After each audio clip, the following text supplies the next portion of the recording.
వాడు ఏ రోజు నాకిది కావాలని అడగలేదురా. మీ అమ్మతో మీ నాన్నతో వాడెప్పుడైనా ఏమైనా అన్నాడంటే ఒకటే మాట, మీరిద్దరూ సంతోషంగా ఉండాలంటే మీకేం కావాలి, నన్నేం చేయమంటారు అని. నువ్వు చూడు విష్ణు, ఆ చైర్మన్కి అత్తయ్య వాళ్ళకి మధ్య మనస్పర్ధలున్నాయి. ఎలాగైనా అత్తయ్య వాళ్ళని దెబ్బ కొట్టాలని వాడు చూస్తున్నాడు. ఒకానొక టైంలో చంపడానికి కూడా ట్రై చేశాడు. ఇవన్నీ తెలుసు కూడా నువ్వు ఆ చైర్మన్కి అంత ఇంపార్టెన్స్ ఇస్తున్నావంటే ఏమనుకోవాలి? వాడేమో తన కూతుర్ని ఎరవేసి నిన్ను ఏమార్చి నీ ద్వారా అత్తయ్యని దెబ్బతీయాలని చూస్తున్నాడు. అది నువ్వు అర్థం చేసుకోకపోతే నష్టపోతావు. నేను నష్టపోతే నీకేం పోయేది ఉండదుగా. నువ్వేం రూపాయి పెట్టుబడి పెట్టలేదు కదా. సరే, నువ్వు నన్ను అడుగుతున్నావు, నువ్వేమన్నా పెట్టావా రూపాయి పెట్టుబడి? ఒరే బాలు, నువ్వు ఆగుమావు, చెప్పరా, నువ్వేమన్నా పెట్టావా రూపాయి?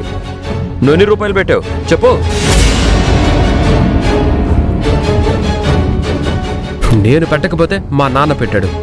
తండ్రి సంపాదన నాది కాదా? నీ తండ్రి సంపాదన నీదే అయినప్పుడు ఆయన గౌరవ మర్యాదలు కాపాడాల్సిన బాధ్యత నీదేరా. వాళ్ళకి ఏ కష్టం కలగకుండా చూసుకోవాల్సిన బాధ్యత కూడా నీదే.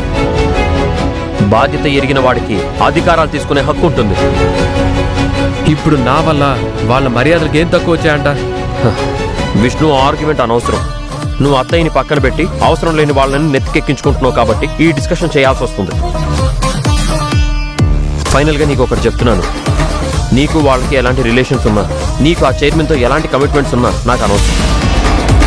బట్ అత్తయ్యని మావయ్యని ఇబ్బంది పెట్టే పరిస్థితి వస్తే మాత్రం అది ఎవరి వల్లనైనా సరే, అప్పుడు నాకు చైర్మన్ అయినా ఒకటే, విష్ణు అయినా ఒకటే. అది గుర్తుంచుకో.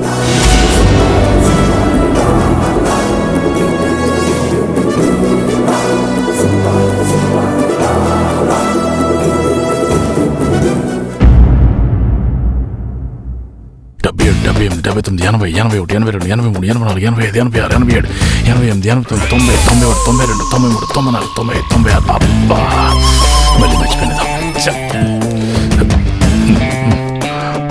1, 2, 3, 4, 5, 6, 7, 8, 9, 10. ఏం చేస్తున్నాడు ఈయన?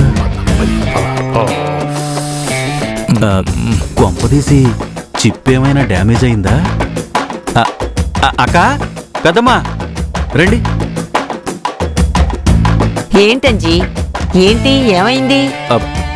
నాకేం కాలేదు, బావకే ఏదో అయిందనిపిస్తుంది. ఒకసారి అటు చూడండి. 70, 71, 72, 73, 74, 75, 76, 77, 78, 79, 80.